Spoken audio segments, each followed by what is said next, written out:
ফ্যাসিবাদী দোসরা বহির্বিশ্বে অপপ্রচারের মাধ্যমে বাংলাদেশকে সংখ্যালঘু নির্যাতনকারী দেশ হিসেবে উপস্থাপন করছে বলে অভিযোগ করেছেন প্রধান উপদেষ্টা doctor Mohammad Yunus. Foreign service একাডেমিতে বিভিন্ন রাজনৈতিক দলের সাথে সংলাপে তিনি এই অভিযোগ করেন। ডক্টর ইউনূস বলেন, আমরা নতুন একটি দেশ গড়ে তুলছি, কিন্তু ফ্যাসিবাদী শক্তি সবসময় বাধার সৃষ্টি করছে। এ সময় বাংলাদেশকে শক্তিহীন, দুর্বল, নতজানু ভাবার কোনো রকম অবকাশ নেই জানিয়ে রাজনৈতিক নেতারা জাতীয় ঐক্য গড়ে তুলে সম্মিলিত প্রচেষ্টায় সব বাধা দূর করার প্রত্যয় ব্যক্ত করেন। আরও জানাচ্ছেন ইয়াসিন রানা। বিশ্বব্যাপী বাংলাদেশের বিরুদ্ধে অপপ্রচার, আগরতলায় বাংলাদেশ সহকারী হাইকমিশনে উগ্রবাদী সংগঠনের সমর্থকদের হামলা ও বাংলাদেশে সংখ্যালঘুদের নির্যাতনের অপপ্রচারের বিরুদ্ধে বিভিন্ন রাজনৈতিক দলগুলোর সাথে জাতীয় সংলাপের আয়োজন করে অন্তর্বর্তী সরকার। রাজনৈতিক নেতৃত্বের কাছে ক্ষমতা হস্তান্তর করার প্রয়োজনীয় ব্যবস্থা করা। দুপুর ৩টার পর থেকে রাজধানীর ফরেন সার্ভিস একাডেমিতে আসতে থাকে বিভিন্ন রাজনৈতিক দল। ডক্টর খন্দকার মোশাররফ হোসেনের নেতৃত্বে বিএনপির ৫ সদস্যের প্রতিনিধি দল, জামায়াতের আমির ডাক্তার শফিকুর রহমানের নেতৃত্বে ৪ সদস্যের প্রতিনিধি দল আসেন সংলাপে। এছাড়াও বিভিন্ন ইসলামী ও বাম ঘরানার রাজনৈতিক দলগুলোর নেতৃবৃন্দ অংশ নেন সংলাপে। এ সময় রাজনৈতিক দলের নেতারা তাদের পরামর্শগুলো তুলে ধরেন। সূচনা বক্তব্যে ডক্টর মোহাম্মদ ইউনূস বলেন, ফ্যাসিবাদী অপশক্তি বহির্বিশ্বে অপপ্রচার চালিয়ে ছাত্র জনতার আন্দোলনে পাওয়া নতুন বাংলাদেশকে ভিন্নভাবে উপস্থাপন করছে। রক্ত এখনো শুকায় নাই।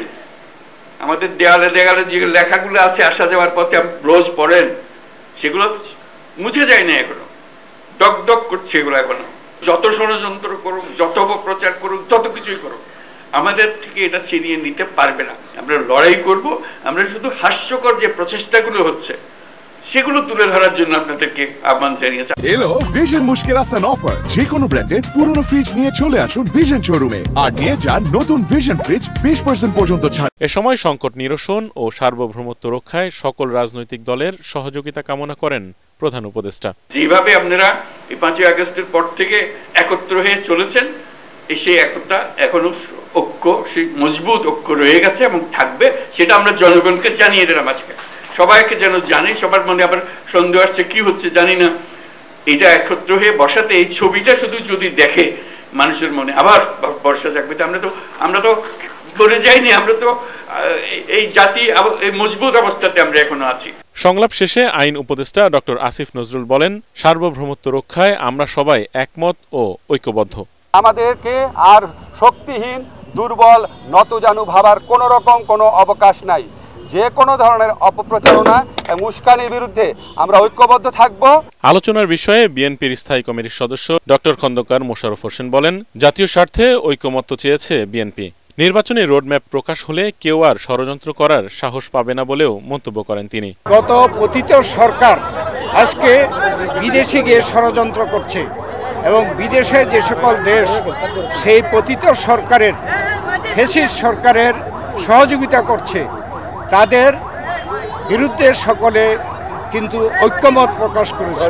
জামায়াতের আমির ডাক্তার শফিকুর রহমান বলেন, অপপ্রচার মোকাবেলায় সরকারের সঙ্গে কাজ করবেন তারা। কারো কাছে মাথা নত না করারও বার্তা দেন তিনি। আমাদের স্বাধীনতা, সার্বভৌমত্বের ব্যাপারে কোনো ছাড় নয়। এখানে আমরা সিমেন্টেড থাকব, যেমন অতীতে ছিলাম, যেমন সম্প্রতি 5 আগস্টে 24 সালে আমরা ছিলাম, এটাই আমাদের অব্যাহত থাকবে। এছাড়া বহির্বিশ্বে অপপ্রচার রোধ করা ও সার্বভৌমত্ব রক্ষায় পরামর্শ দেন রাজনৈতিক দলগুলোর নেতারা। ভারতের এই আগ্রাসী মনোভাবের বিরুদ্ধে যে আত্মমর্যাদাপূর্ণ যে সাহসী পদক্ষেপ, সেই সাহসী পদক্ষেপের সাথে সকল রাজনৈতিক দল সংহতি প্রকাশ করেছে। আমাদের নিজেদের মধ্যে রাজনৈতিক মতাদর্শগত যেই পার্থক্য থাকুক না কেন, এই প্রশ্নে আমরা সবাই ঐক্যবদ্ধ আছি।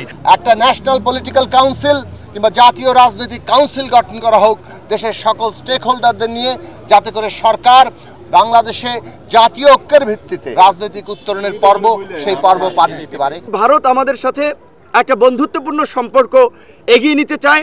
সরকারের পক্ষ থেকে এবং বাংলাদেশের রাজনৈতিক দলগুলোর পক্ষ থেকে সেই অ্যাপ্রোচ হবে। যদি ভারত সে ধরনের অ্যাপ্রোচ না দেখায়, তাহলে আবার বাংলাদেশের এই মুহূর্তে যারা মিত্র, তাদেরকে সাথে নিয়েই বাংলাদেশ তার কর্মকৌশল ঠিক করবে। এ সময় জাতীয় ঐক্য গড়ে তুলে সম্মিলিত প্রচেষ্টায় সব বাধা দূর করার প্রত্যয় ব্যক্ত করেন রাজনৈতিক দলের নেতারা। ইয়াসিন রানা, এটিএন বাংলা, ঢাকা।